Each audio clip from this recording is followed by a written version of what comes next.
नमस्कार, म प्रतिमा चौधरी। नमस्कार, म मदन खाती। राति 8 बजेको जनता समाचारमा स्वागत छ। सबैभन्दा पहिले प्रमुख समाचार। प्रतिनिधि सभा पुनर्स्थापना गर्ने सर्वोच्च अदालतको फैसला, 13 दिनभित्र बैठक बोलाउन आदेश।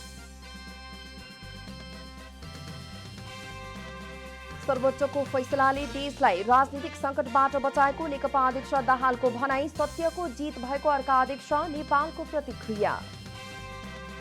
प्रतिनिधि अधिकार ऐन 2059 परिमार्जन गरी नयाँ ऐन ल्याउनु पर्नेमा सरकारवालाको जोड, विद्यमान ऐनले समयको मागलाई सम्बोधन नगरेको भनाई। कोरोना संक्रमणबाट मृत्यु हुनेको संख्या 5 लाख नाघेपछि अमेरिकामा राष्ट्रिय शोक, 5 दिन राष्ट्रिय झण्डा आधा झुकाइने। र बी डिभिजन लिग फुटबल प्रतियोगिता आजबाट सुरु। पहिलो दिनको खेलमा खुमलटार युथ र नयाँ बस्ती विजयी।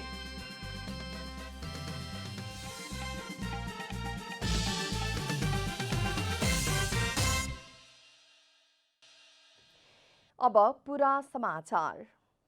सर्वोच्च अदालतले प्रतिनिधि सभा विघटनलाई बदर गरेको छ। प्रधान न्यायाधीश चोलेन्द्र शमशेर जबरा, न्यायाधीशहरू विश्वम्भर प्रसाद श्रेष्ठ, अनिल कुमार सिन्हा, सपना प्रधान मल्ल र तेज बहादुर केसीको संवैधानिक इजलासले प्रधानमन्त्री केपी शर्मा ओलीले गरेको प्रतिनिधि सभा विघटन बदर हुने फैसला सुनाएको हो। सर्वोच्च अदालतले प्रतिनिधि सभा विघटन गर्ने सरकारको निर्णय बदर गर्दै 13 दिनभित्र प्रतिनिधि सभा बैठक बोलाउन आदेश समेत दिएको छ। सर्वोच्च अदालतका प्रधान न्यायाधीश चोलेन्द्र शमशेर राणाले फैसला सुनाउँदै 13 दिनभित्र प्रतिनिधि सभा बोलाउन आदेश दिनुभएको हो। प्रधानमन्त्री केपी शर्मा ओलीको सिफारिसमा राष्ट्रपति विद्यादेवी भण्डारीले गत पौष 5 गते संसद विघटन गरी वैशाख 17 र 27 गते निर्वाचन घोषणा गर्नुभएको थियो।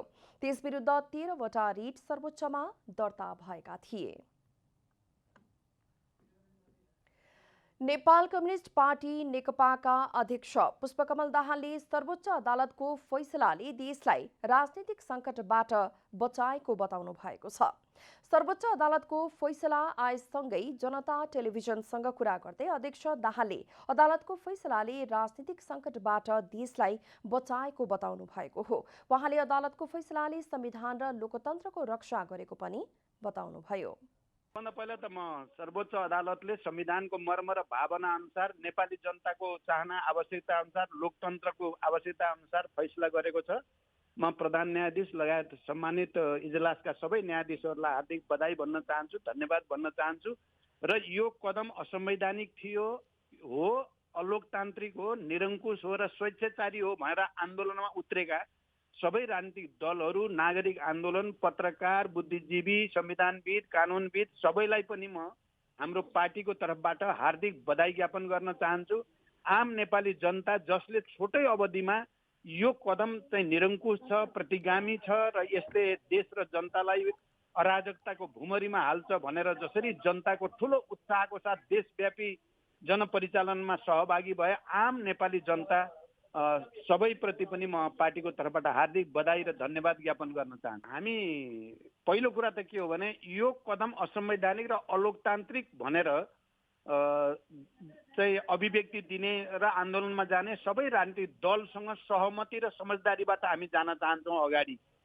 जसरी हामीले सोचेका थियौँ एउटै पार्टीकोबाट एउटा के अरे राजनीतिक स्थायित्व होला, विकास होला, समृद्धि होला भन्ने सोचिएको थियो।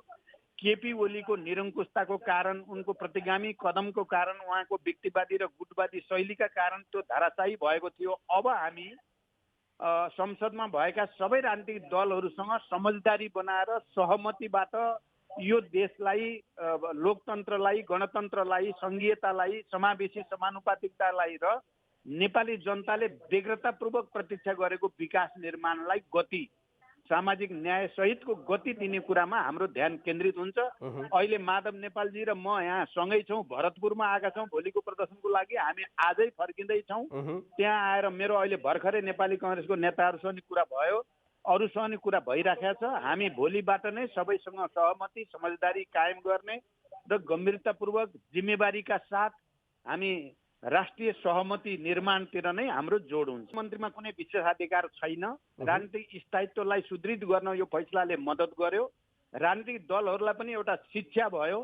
सबै सहमति र समझदारीबाट अगाडि बढ्नु पर्दो रहेछ भन्ने शिक्षा पनि भयो र यो संविधानलाई सुदृढ गर्ने एउटा अवसर प्राप्त भयो। हामी यो अवसरलाई गम्भीरताको साथ जिम्मेवारीका साथ सदुपयोग गर्न चाहन्छौँ। नेपाल कम्युनिस्ट पार्टी नेकपा आन्दोलनरत पक्षका अध्यक्ष माधवकुमार नेपालले प्रधानमन्त्री केपी शर्मा ओलीले नैतिकताका आधारमा राजीनामा दिनुपर्ने बताउनु भएको छ। गत पौष 5 गते प्रधानमन्त्री ओलीको सिफारिसमा राष्ट्रपति विद्यादेवी भण्डारीले प्रतिनिधि सभाको विघटन गरेपछि सर्वोच्च अदालतमा 13 वटा रिट परेका थिए। आज सर्वोच्चले रिटमाथिको फैसला सुनाउँदै सरकारको निर्णय बदर गरेको हो। सर्वोच्चको फैसलाको स्वागत गर्दै अध्यक्ष नेपालले सत्यको जित भएको बताउनुभयो। सत्यको र न्यायको जित भयो र असत्यको र अन्यायको हार भयो। लोकतन्त्रको जित भयो, निरङ्कुश तन्त्रको निरङ्कुशतावादी प्रवृत्तिको हार भयो। संविधानको जित भयो र संवैधानिक कुको हार भयो। र यसका लागि हामी सम्पूर्ण राजनीतिक दलहरू, नेपाली जनता, नागरिक समाज र सबै प्रबुद्धदेखि लिएर सम्पूर्ण जनसमुदायप्रति हार्दिक आभार व्यक्त गर्न चाहन्छौँ। र हामी खास गरिकन सर्वोच्च अदालत, त्यसका सम्माननीय प्रधान न्यायाधीशज्यू र सर्वोच्च अदालतका सबै बेन्चमा रहनुभएका सबै माननीय न्यायाधीशज्यूहरू लगायत सम्पूर्ण न्यायाधीशज्यूहरू जसको सद्भाव रहेको छ, पूर्व प्रधान न्यायाधीशज्यूहरूदेखि लिएर हाम्रो कानुन व्यवसायी आदरणीय व्यक्तित्वहरू, त्यो सबैप्रति हामी हृदयदेखि नै हार्दिक आभार व्यक्त गर्न चाहन्छौँ। यो नेपाली जनताको जित हो, यो लोकतन्त्रको जित हो, यो कानुनी शासनको जित हो, संविधानवादको जित हो। यसप्रति हामीलाई गौरव बोध भएको छ कि न्यायको पक्षमा सर्वोच्च अदालतले एउटा नजिर र नयाँ नजिर स्थापित गरेको छ। एउटा उसको उचाइ बढेको छ र न्याय हराएको छैन र सत्यको नै जित हुँदो रहेछ भन्ने कुरा स्थापित भएको छ। यस अर्थमा यो ऐतिहासिक फैसला पनि हो भन्ने मैले ठानेको छु। यस अर्थमा नेपालको संविधान ठिक लिकमा जाने हामीले अब विश्वास पनि व्यक्त गर्न चाहन्छौँ र सबैप्रति हार्दिक आभार र हार्दिक धन्यवाद व्यक्त गर्न चाहन्छु। अब हामीले चाहिँ नि अब केपी ओलीजीलाई हामी पार्टीबाट निकालिसकेका छौँ। संसदीय दलको नेताबाट पनि हटाइसकेका छौँ। उहाँ संसदीय दलको नेता होइन। अब त्यसो हुनाले अब उहाँसँग कुनै एकता र समझदारीको कुनै सम्भावना छैन। अब हामी संयुक्त सरकार बनाउने दिशामा अगाडि बढ्छौँ। अरू राजनीतिक दलहरूसँग, नेपाली काङ्ग्रेस, जनता समाजवादीसँग हामी कुराकानी गर्छौँ र संयुक्त रूपमा चाहिँ नै हामी जे सहमति हुन्छ त्यसको आधारमा अधिकता पनि संस्कार हुने हो भने उहाँले तुरुन्तै राजीनामा दिनुपर्ने हो। तुरुन्तै राजीनामा दिनुपर्ने हो।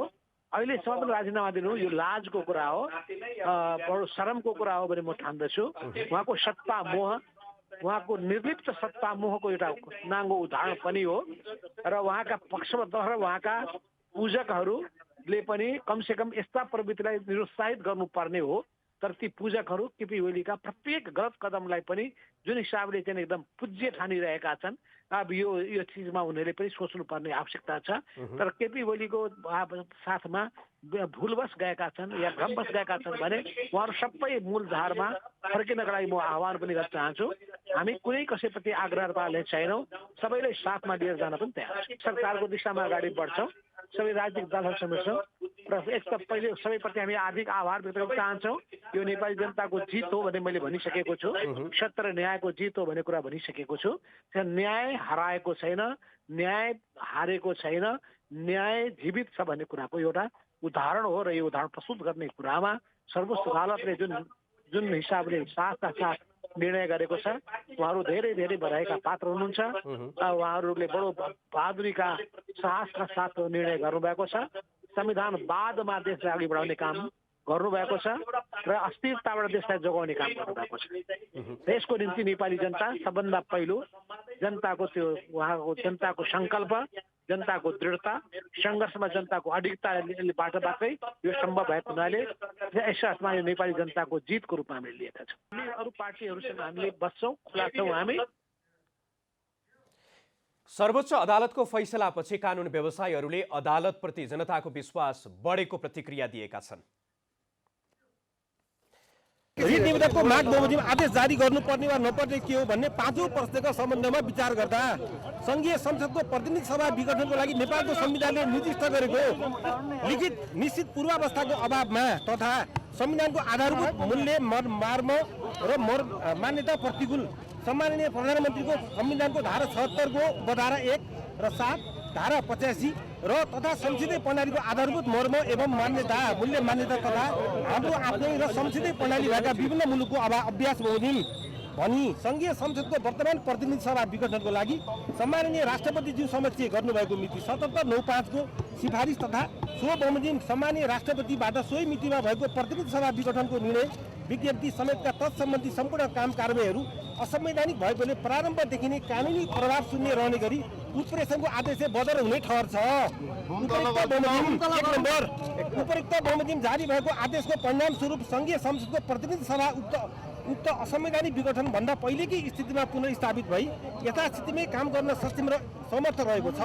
प्रतिनिधि सभाको 6औं अधिवेशन 7738 मा अन्त्य भएको र संविधानको धारा 53 को उपधारा 1 बमोजिम अब अनिवार्य रूपमा 6 महिनाभित्र अर्को अधिवेशन आह्वान गर्नुपर्नेमा उपयुक्त बमोजिम प्रतिनिधि सभा असंवैधानिक विघटन भएको कारणबाट समयावधि व्यतीत भए तापनि त्यस्तो विघटनको परिणाम स्वरूप बैठक बस्ने मिति समेत स्वतः परिवर्तन भएको मानी यो आदेश जारी भएको मितिले 13 दिनभित्रमा प्रतिनिधि सभाको अधिवेशन बोलाई संसदको लागि आवश्यक व्यवस्था गराउनु भनी प्रत्यार्थीहरू मध्येका श्री राष्ट्रपतिको कार्यालय शीतलनिवास, प्रधानमन्त्री तथा मन्त्री परिषदको कार्यालय सिंहदरबार, सम्माननीय प्रधानमन्त्री केपी शर्मा ओली, सम्माननीय सभामुख अग्नि प्रसाद सापकोटा प्रतिनिधि सभाका नाममा परमादेश समेत जारी गरिएको छ।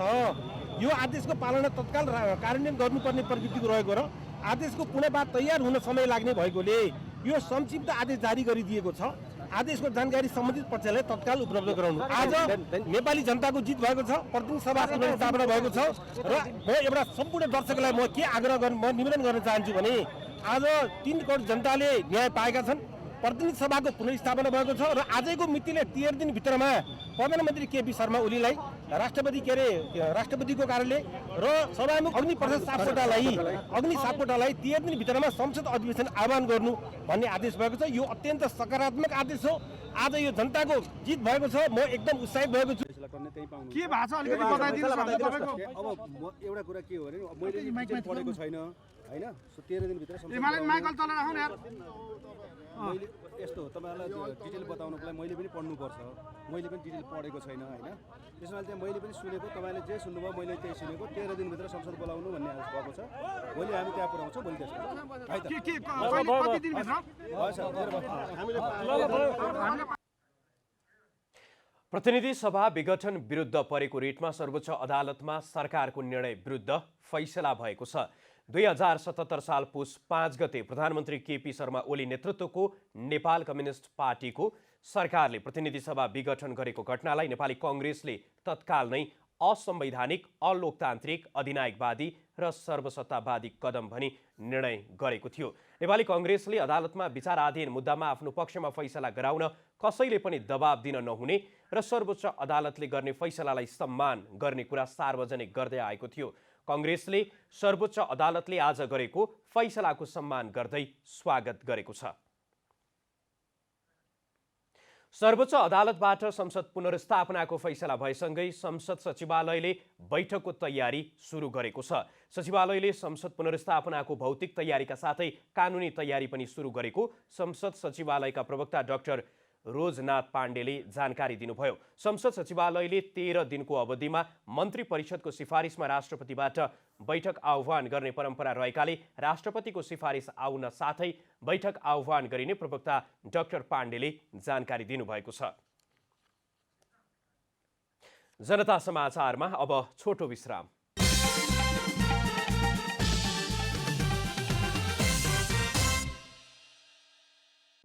मजबुत निर्माणको अभिभारा पूरा गर्न आएको थियो अर्घखाँची।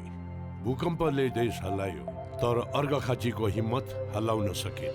अघि बढ्दै गयो, भरोसा जित्दै गयो, उपभोक्ताको आवश्यकता पूरा गर्न आफ्नो क्षमता बढाउँदै गयो। महामारीको सङ्कटमा पनि उत्पादन र आपूर्ति गर्दै गयो, अघि बढ्दै गयो। अब उठौं अघि बढौं Arghakhanchi cement. Arghakhanchi OPC cement, सबैभन्दा स्तरीय सिमेन्ट।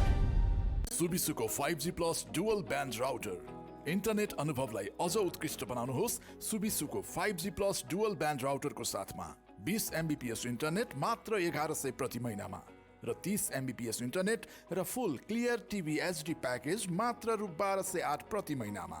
शर्त तथा नियमहरू लागू हुनेछन्।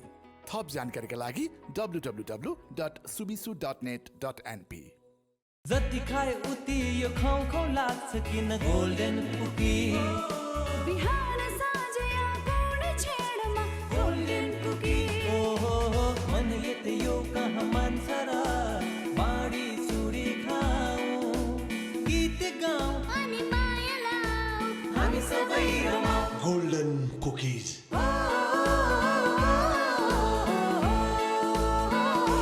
Great taste naturally.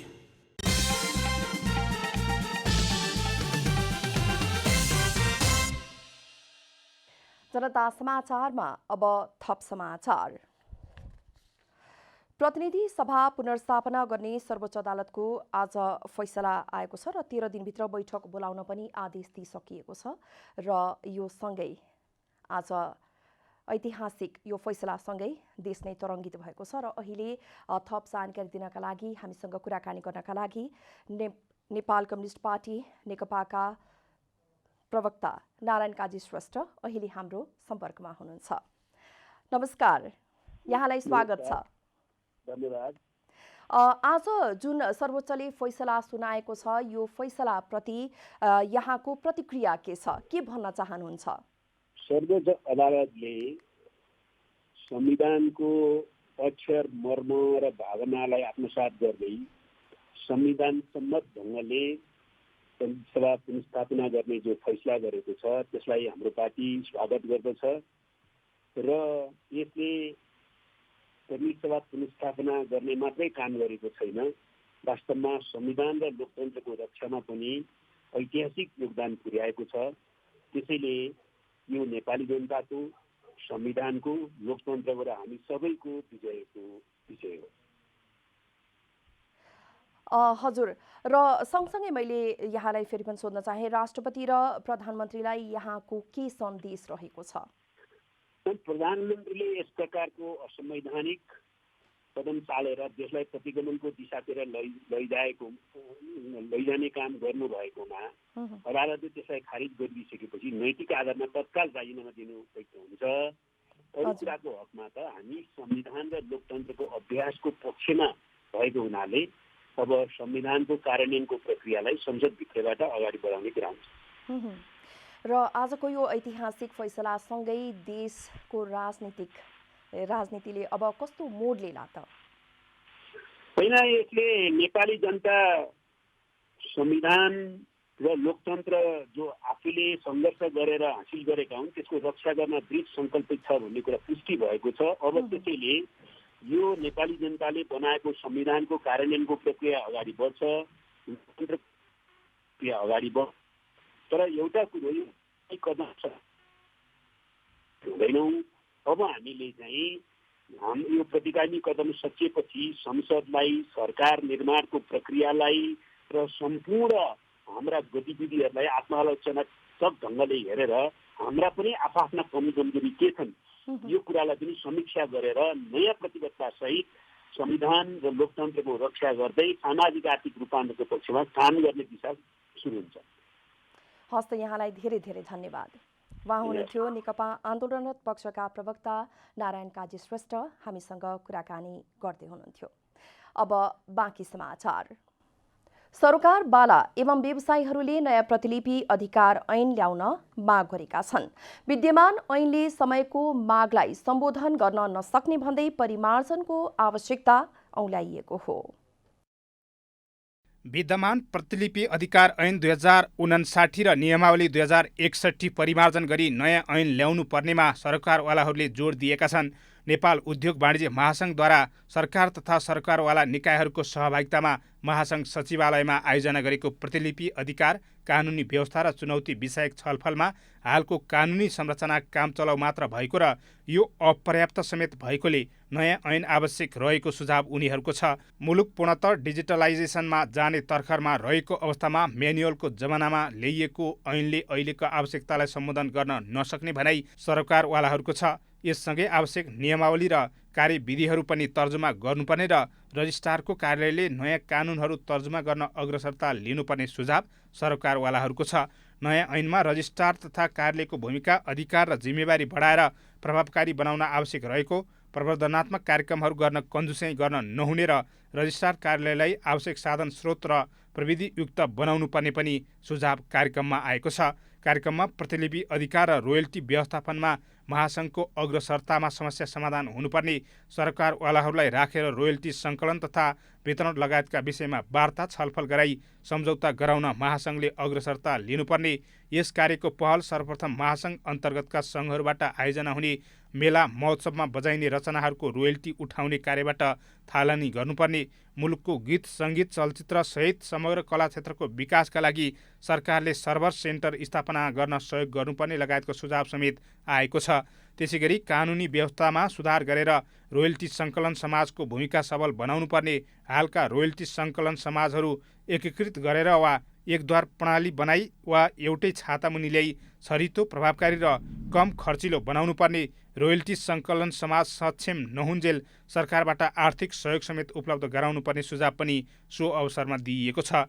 त्यसैगरी प्रतिलिपि अधिकार धनी र प्रयोगकर्ताहरू दुवै पक्षलाई मर्का नपर्ने वार्ता छलफल गरी रोयल्टी दर रेट कायम गर्ने र प्रकाशन गर्ने गर्नुपर्ने, रोयल्टी वितरण मापदण्ड पनि न्यायोचित, व्यावहारिक र पारदर्शी बनाई नियमित रोयल्टी वितरण तालिका नै तयार गरी वितरण गरिनुपर्ने, पारदर्शिता, निर्णयमा सदस्यहरूको सहभागिता र नियमितता नै रोयल्टी सङ्कलन समाजहरूको सामर्थ्यको आधार भएकाले यसलाई प्राथमिकतामा राखेर संस्थाहरू अघि बढ्नुपर्ने सुझाव समेत दिइएको छ। हरिशरण नेउपाने, काठमाडौँ। आजको यो ऐतिहासिक फैसलासँगै स्थलगत संसद विघटन भएदेखि नै स्थलगत रिपोर्टिङमा रहनुभएका हाम्रा सहकर्मी ऋषि खतिवडा हामीलाई थप जानकारी दिनका लागि हाम्रो प्रत्यक्ष सम्पर्कमा हुनुहुन्छ। ऋषि, तपाईँ संसद विघटन भएदेखि नै स्थलगत रिपोर्टिङमा निरन्तर हुनुहुन्छ, निरन्तर खटिनु भएको छ। विभिन्न रिपोर्टिङको क्रममा यहाँले विभिन्न किसिमका रिपोर्टिङ गर्दाखेरि धेरै प्रतिक्रियाहरू, धेरै स्थलगत रिपोर्टिङहरू गर्दाखेरि चाहिँ आज जुन यो फैसला भएको छ, यहाँले के भेट्नुभयो र अहिले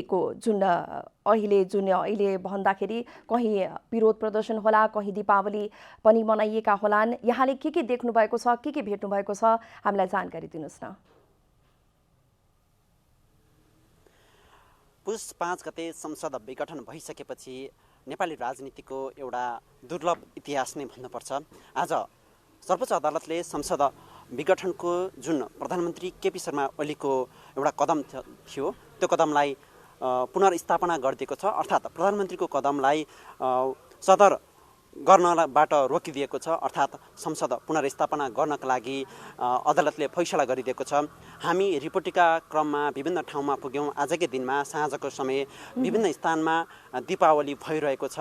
यस संसद पुनर्स्थापना हुने घटना जुन फैसला छ, त्यो फैसलाको स्वागत गर्दै विभिन्न स्थानमा दीपावलीको आयोजना गर्दै खुसियाली मनाइएको छ। हामीले देखेका छौँ विभिन्न नेताहरूले पनि यस विषयलाई खुसीका साथ लिनुभएको छ। आन्दोलनरत पक्ष अब सडक सङ्घर्षका विभिन्न कार्यक्रमसहित सडकमा उत्रिएको आन्दोलनरत पक्ष नेकपाभित्र भनौँ अथवा नेपाली काङ्ग्रेसभित्र भनौँ, विशेष गरी नेपाली काङ्ग्रेस अलिकति अदालतको फैसला नै कुर्ने पक्षमा थियो, आन्दोलनमा तत्काल आइहाल्ने मोडमा थिएन।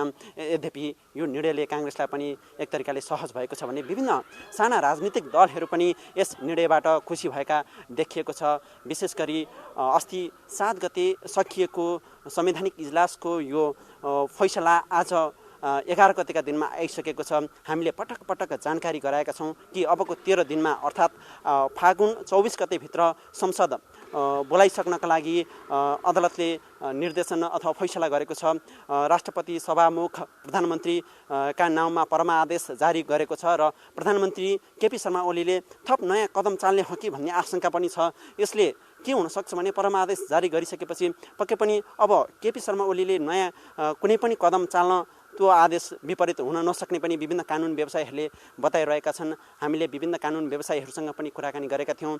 उहाँहरूले बताएअनुसार यस बीचमा विभिन्न पदाधिकारीहरू संवैधानिक आयोगका पदाधिकारीहरू नियुक्ति पनि भएका छन्। यस विषयमा के हुन्छ भन्ने विषय अलिकति महत्त्वपूर्ण विषय अबको दिनमा रहन सक्छ। यस विषयमा विभिन्न कानुन व्यवसायीहरूले रिट पनि दायर गरिसक्नु भएको छ। फैसला अथवा यसको बारेमा इजलास चलिरहेको छ, चल्ने क्रममा रहेको छ।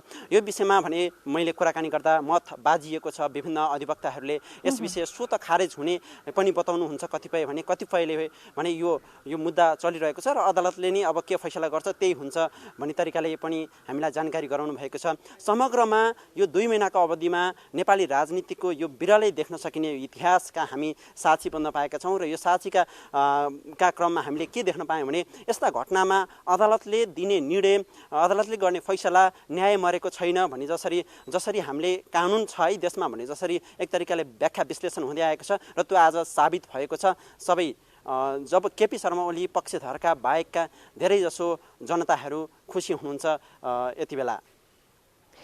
हस् त, धन्यवाद। उहाँ हुनुहुन्थ्यो हाम्रा सहकर्मी ऋषि खतिवडा। अब बाँकी समाचार। महाधिवक्ता अग्निप्रसाद खरेलले आफूले राजीनामा नदिएको प्रष्ट पार्नु भएको छ। आज बिहानैदेखि राजीनामा दिएको हल्ला आएपछि महाधिवक्ता खरेलले आफूले राजीनामा नदिएको र दिनुपर्ने परिस्थिति पनि नरहेको बताउनु भएको हो। उहाँले आफूले प्रेस स्वतन्त्रताको बारेमा सधैँ अगाडि रहेर आवाज उठाइराखेको तर आफ्नो राजीनामाको बारेमा एकपटक समेत नसोधी समाचार आउँदा दुःख लागेको बताउनुभयो। अहिले महाधिवक्ताले राजीनामा दिने परिस्थिति पनि होइन, राजीनामा दिएको पनि होइन, राजीनामा दिने सोच पनि छैन।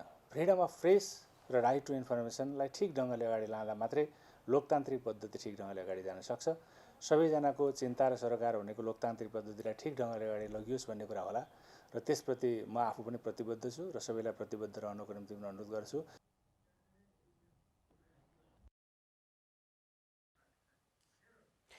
नेपाल ललित कला प्रज्ञा प्रतिष्ठानको आयोजनामा मुहार चित्रकला कार्यशाला तथा प्रदर्शनी 2077 सुरु भएको छ। प्रदर्शनीमा देशभरका ख्याति प्राप्त कलाकारहरूले प्रत्यक्ष मुहार हेरेर क्यानभासमा चित्रकला प्रस्तुत गर्नेछन्।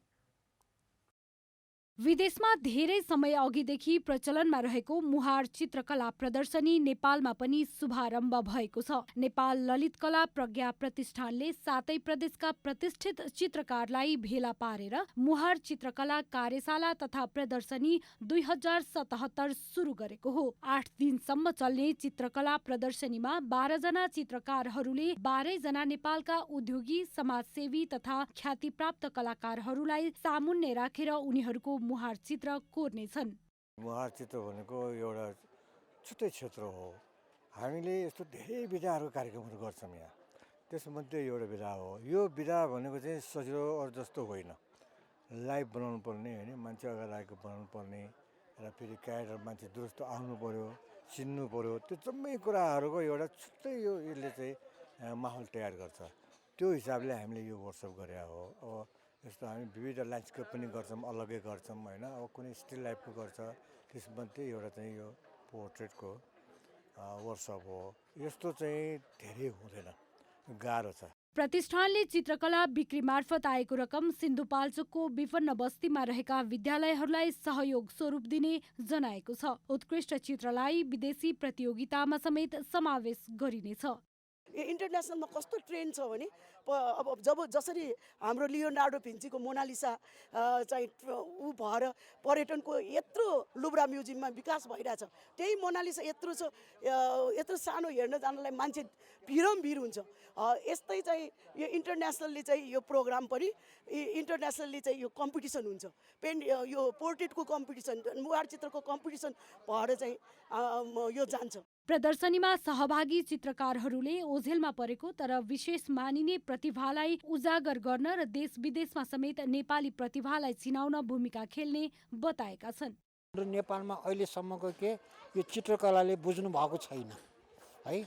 अनि कोही व्यक्ति चाहिँ नि चित्रकलामा जान्छ भने त त्यो भनौँ न चाहिँ फ्यामिलीले चाहिँ नि एक्सेप्ट नगर्ने, यो हाम्रो दुर्भाग्य भयो। किन त भन्दाखेरि यसको परिभाषा नै बुझेन अनि यो बुझाउनु पनि खोजेन हाम्रो राज्यले।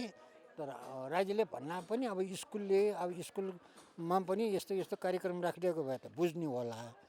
खालि चाहिँ नि हाम्रो मात्रै के भने पढाइ मात्रै भइदियो है। त्यसैले चाहिँ मलाई चाहिँ जहाँसम्म लाग्छ यो चित्र चाहिँ सबै स्कुल कलेजमा कुनै टाइम मिलाएर चाहिँ राख्नुपर्छ। लाइभ गर्ने कार्यक्रम हो के खास। म त्यो पोखराबाट आएको त यो उसको लागि मात्रै हो, लाइभ गर्छु भनेर नै आएको। के देखाउनु पर्ने आफ्नो खोपी त होइन, फोटोबाट त जसले पनि गर्छ नि। अब चित्रकला प्रदर्शनीमा देशभरका चर्चित चित्रकारहरूले कलाकारद्वय मदन कृष्ण श्रेष्ठ, हरिवंश आचार्य, अभिनेत्री मनिषा कोइराला, समाजसेवी अनुराधा कोइराला, साहित्यकार भद्रकुमारी घले लगायतका प्रतिष्ठित उद्योगी व्यवसायीको मुहार चित्र कोर्नेछन्, जसलाई ललित कला प्रज्ञा प्रतिष्ठान नक्सालको हलमा प्रदर्शनीमा राखिनेछ। क्यामेरामा शैलेन्द्र गोविन्द अमात्यका साथ रूपा घिमिरे, काठमाडौँ। अब आर्थिक समाचार।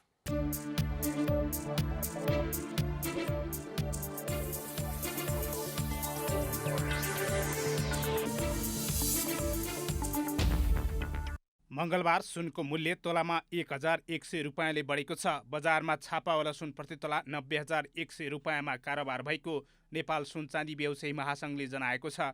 सोमबार छापावाला सुन प्रति तोला 89,000 रुपियाँमा कारोबार भएको थियो। मङ्गलबार तेजाबी सुन प्रति तोला 89,650 रुपियाँमा कारोबार भएको छ।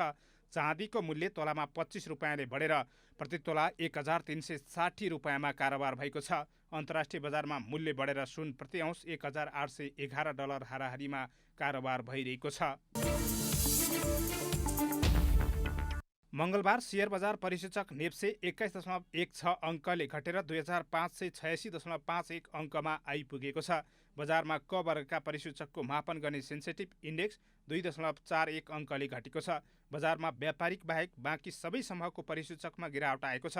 बजारमा 205 कम्पनीका 1,77,14,912 किता सेयर 83,357 पटक खरिद बिक्री हुँदा 8,56,15,00,000 रुपियाँ बराबरको कारोबार भएको छ।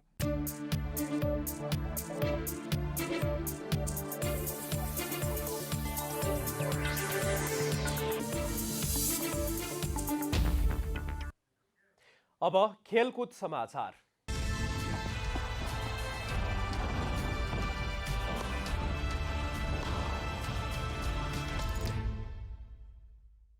कोभिडपछि सुचारू भएको शहीद स्मारक बी डिभिजनका लिग फुटबलमा मङ्गलबार खुमलटार युथ क्लब र नयाँ बस्ती युथ क्लबले जित निकालेका छन्।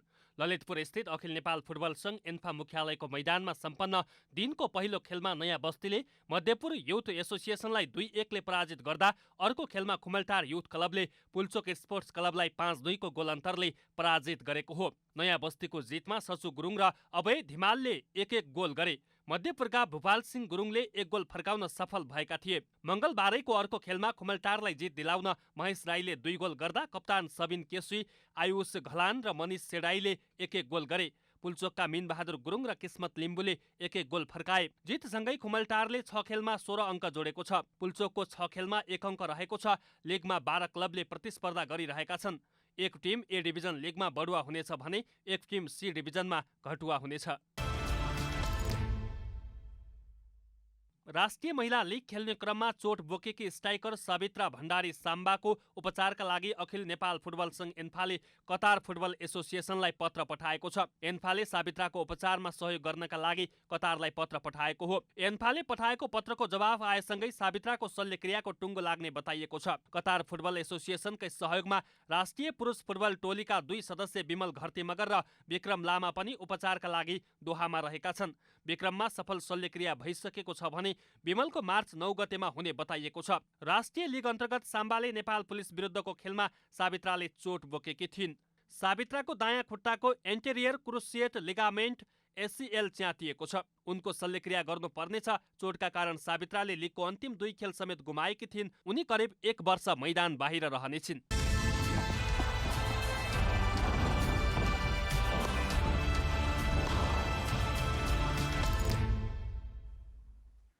अब मौसम समाचार।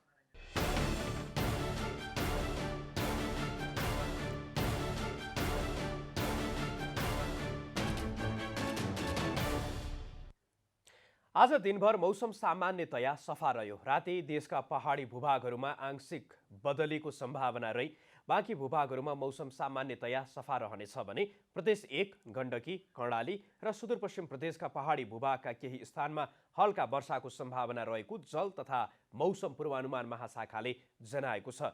अब देशभरका विभिन्न स्थानको मौसम सम्बन्धी थप विवरण।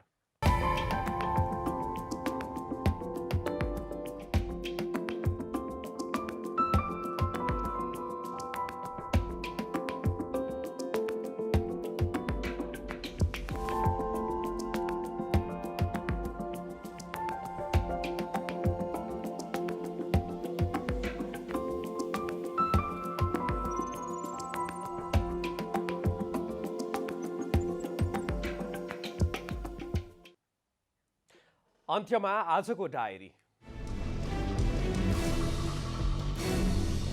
सर्वोच्च अदालतले प्रतिनिधि सभा विघटनलाई बदर गरेको छ। सर्वोच्च अदालतले प्रतिनिधि सभा विघटन गर्ने सरकारको निर्णय बदर गर्दै 13 दिनभित्र प्रतिनिधि सभा बैठक बोलाउन आदेश समेत दिएको छ।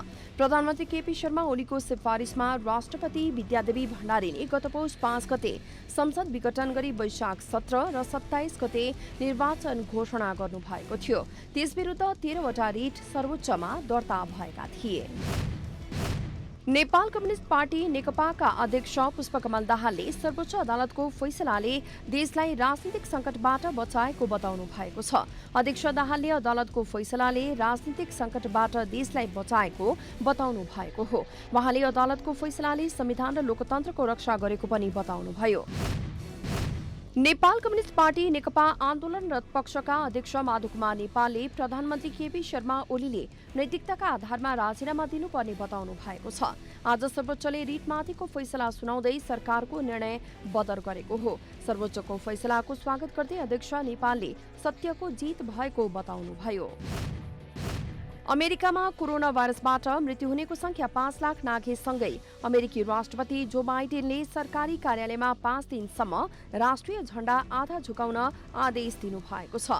अमेरिका कोरोनाबाट सबैभन्दा धेरै मानिसको मृत्यु हुने मुलुक बनेको छ। यसैगरी राष्ट्रपतीय कार्यालय व्हाइट हाउस अगाडि मोमबत्ती बालेर मृतकप्रति श्रद्धाञ्जली दिइएको बीबीसीले जनाएको छ।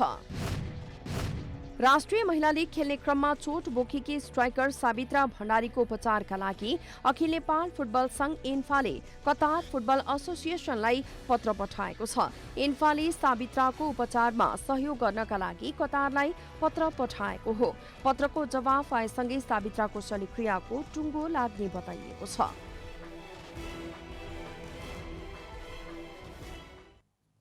जनता समाचार अहिलेलाई यति नै। जनताद्वारा जनताका लागि प्रसारित जनता टेलिभिजनका कार्यक्रमहरू युट्युब, फेसबुक, ट्विटर र हाम्रो वेबसाइट जनतासमाचार.com मा पनि पढ्न र हेर्न सक्नुहुनेछ।